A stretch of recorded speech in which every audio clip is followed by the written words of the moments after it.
Autorización de residencia por la compra de una vivienda. Recientemente ha sido aprobada ley de emprendedores que prevé posibilidad que los extranjeros que adquieren viviendas o inmuebles en España pueden obtener autorización de residencia especial. ¿Qué requisitos tiene que cumplir el extranjero? En primer lugar, tenemos que tener en cuenta que esos extranjeros tienen que adquirir una vivienda o un inmueble, puede ser terreno incluso, por un valor mínimo de 500.000 euros. Este importe tiene que ser abonado, satisfecho en efectivo, no admiten hipoteca. Cuando digo en efectivo, no en metálico, puede ser a través de una transferencia bancaria. Y lógicamente esta persona no tiene que ser rechazada en ningún país de la Comunidad Europea y no tiene que tener antecedentes penales.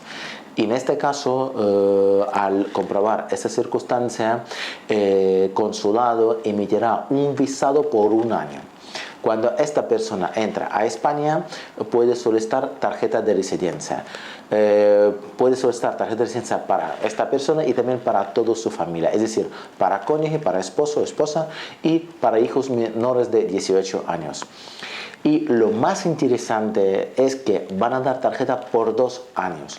Y muy importante que esta persona puede vivir incluso fuera de España y podrá renovar tarjeta de residencia con la condición que al menos una vez al año entrará a España, aunque sea por un día, pero si entra a España una vez al año podrá renovar su tarjeta de residencia.